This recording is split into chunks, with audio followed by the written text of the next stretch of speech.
Hotel ബോർഡിൽ നിന്നൊരു track back. കിര, നീ പറഞ്ഞ ആളെപ്പോ വരും? എന്ത് ചെയ്യും? ഞാൻ സ്ക്രിപ്റ്റ് വായിക്കാം. ഓ ഓ ആരും ശ്രദ്ധിക്കാതെ ആ. ആൾക്കൂട്ടത്തിൽ അലിഞ്ഞ് അവരിൽ ഒരാളായി ശംഭു മഹാദേവൻ. Back shot. കിരണേ വെറുപ്പിക്കല്ലേ, കാര്യം പറയും. ഡാ, നീ പറ കൂട്ടപ്പാ. രവീന്ദ്ര ഹോട്ടലിന് മുമ്പിലായി ബൈക്ക് നിർത്തി ചുറ്റും നോക്കി ഹോട്ടലിനകത്തേക്ക് നടന്നു കയറുന്ന ശംഭു. ഹോട്ടലിന്റെ ക്യാഷ് കൗണ്ടറിലായി ഹോട്ടൽ മുതലാളി രവി, അവരുടെ തന്ത. ശംഭു പതിയെ അടുത്തുള്ള ടേബിളിൽ മാറിയിരിക്കുന്നു. ആടെ ആരെങ്കിലും ഉണ്ടെങ്കിൽ ഒന്നും മിണ്ടാതെ തൊട്ടപ്പുറത്തെ ടേബിളിൽ മാറിയിരിക്കുന്നു. ഐഡിയ. അധികം താമസിയാതെ തന്നെ നല്ല മീഡിയം മധുരത്തിൽ ഒരു സ്ട്രോങ് ചായയും 2 പഴംപൊരിയും ഓർഡർ ചെയ്യുന്ന ശംഭു. രവീന്ദ്ര ഹോട്ടലിൽ പഴംപൊരി കൊള്ളൂല, ബോണ്ടയും കഴുകുകയും അതിനോട്ടോ.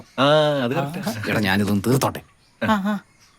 ഹാവി പറക്കുന്ന ചൂട് ചായ ഊതി ഊതി കുടിക്കുന്ന ശംഭു. അല്ലേലും ചൂട് ചായ ഊതി ഊതി കുടിക്കുന്നതാണല്ലോ ഗുപ്തരിഷ്ടം.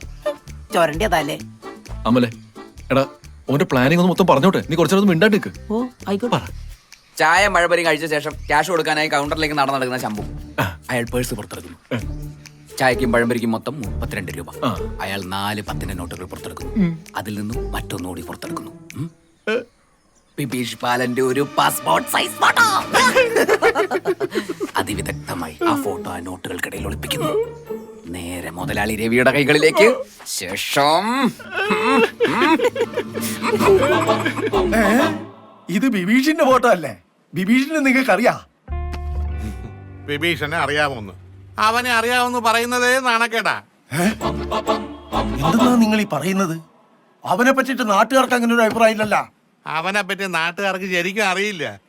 ഞാൻ വേറെ 1-2 ആൾക്കാരെടുത്ത് ചോദിച്ചു, അവർക്കും ഇതേ അഭിപ്രായം. നാട്ടിലാളൊരു മാന്യൻ, എന്നാലേ അവന്റെ കളി മുഴുവൻ നാട്ടിന്റെ പുറത്താ. മംഗലാപുരത്തൊന്ന് അന്വേഷിച്ചു നോക്കിയേ.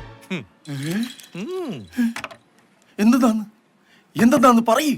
അവനെ പല പ്രാവശ്യം മംഗലാപുരത്ത് പല ആശുപത്രികൾ വെച്ച് കണ്ടിട്ടുണ്ട്, അതും പല പെമ്പിള്ളാരുടെ കൂടെ.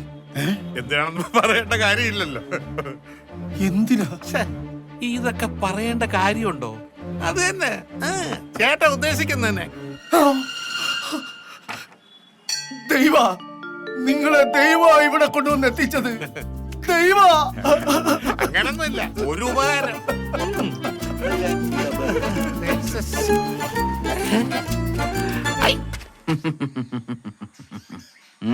എങ്ങനുണ്ട്? സംഭവിക്കില്ലേ? നീ പറഞ്ഞ അത്ര വെറുപ്പിച്ചില്ലേ? ചെലപ്പോ ഏക്കും. ഈ ബിൽഡപ്പ് ഇത്തിരി കൂടി പോയില്ലേ? ശംഭുവിനെ പോലുള്ള ഹൈലി ടാലന്റഡ് ആയിട്ടുള്ള ആർട്ടിസ്റ്റുകൾക്ക് മിനിമം ബിൽഡപ്പ് ഒക്കെ വേണം സുഹൃത്തേ.